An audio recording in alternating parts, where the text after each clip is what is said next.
राज तिलक होगा, वह भी राम का, कौशल्या नंदन राम का।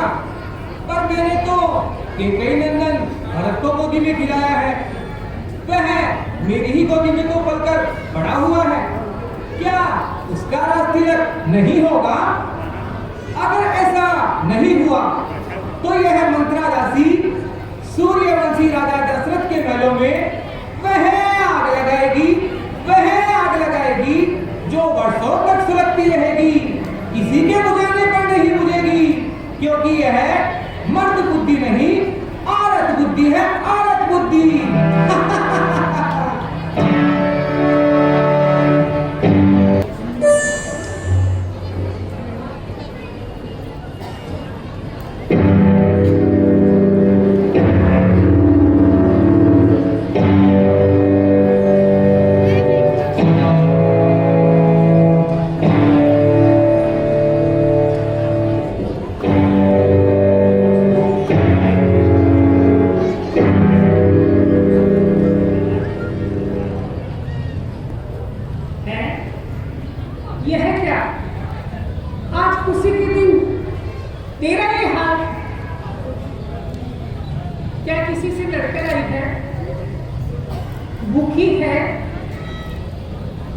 कैसी है?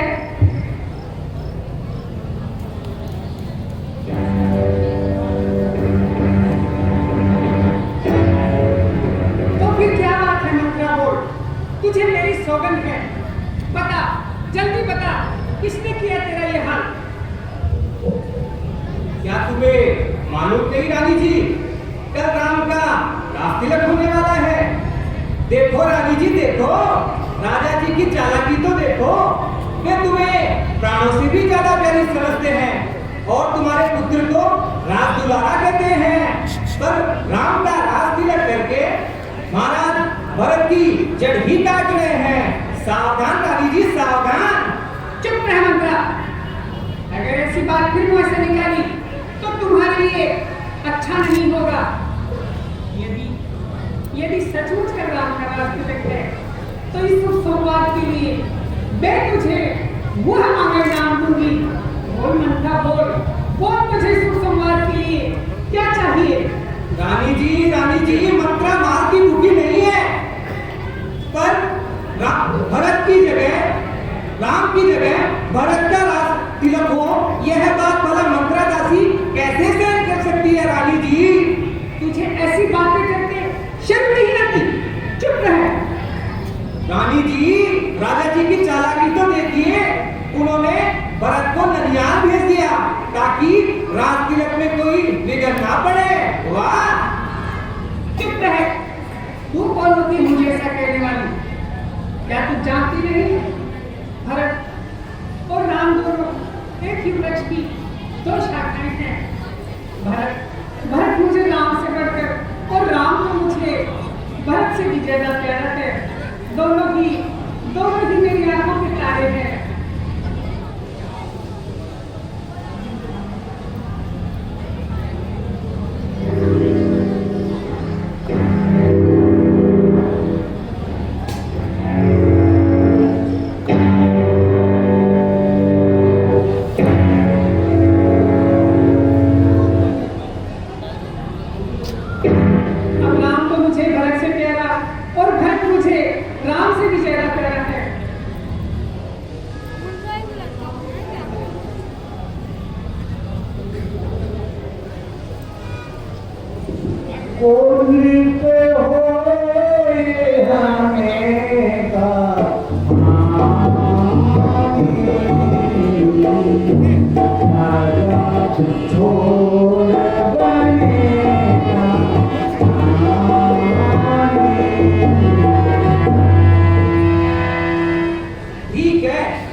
मुझे क्या कर्ज पड़ी है? राजा कोई भी हो, मैं तो केवल दासी ही कहलाऊंगी। पर राम की माता कौशल्या तुम्हें भी दासी से कम नहीं समझेगी। और रानी जी, जिसकी संसार में इज्जत नहीं, मान सम्मान नहीं, उसे तो चूल्हू पर पानी में डूब कर मरना ही अच्छा है। दासी चुप है। सोच लो, अच्छी तरह सोच लो। अब मुझे तो यही देखना है कि रानी कौशल्या और रानी कैकेयी में किसकी विजय होती है। यह विजय लक्ष्मी किस पर राजी होती है। तू ठीक कहती है मंत्रा, तू ठीक कहती है। अपना अपना ही होता है और पराया पराया ही होता है। रानी जी, इसमें कोई संदेह नहीं है। अपना सो अपना, पराया सो पराया। आज मैंने देख लिया है इस राजमहल में मेरी एक शुभचिंतक तू ही तो है। राजा जी अवश्य ही चालाक है। चालाकी चालाकी की भी हद कर दी रानी जी। मंत्रा तो सब बातें जानती और समझती है। अब तो तू वह उपाय बता ताकि राम की जगह भरत लाल का रास्ते लगो। उपाय उपाय तो केवल आपके पास ही है। सोचना क्या है। मेरे पास क्या उपाय है मंत्रा? रानी जी, तुम्हें ध्यान है राजा जी ने तुम्हें दो वर दे रखे हैं। हाँ दे रखे हैं। तो बस इस समय विजय पाने के लिए वे केवल 2 वर ही काफी है। अगर बाजी जीतना चाहती हो तो कमर कसकर तैयार हो जाओ और मौका आते ही तीर मार देना। वो कैसे मंत्रा? रानी जी, जब राजा जी महलों में आए तब पहले थोड़ा यह चरित्र दिखाओ। फिर जब वे खुश होकर राम की सौगंध खा ले तब बड़ी ही चतुराई से अपने दोनों वरदानों को मांग लेना, जिसमें पहला राम की जगह भरत का राज तिलक और दूसरा राम को तपस्वी देश में 14 वर्ष का वनवास। किंतु राम के राजकुमार है, कोमल है और निर्दोष भी है। 14 वर्ष का वनवास न देकर 2-4 वर्षों का ही बहुत है। आखिर वह भी तो अभी बच्चा है।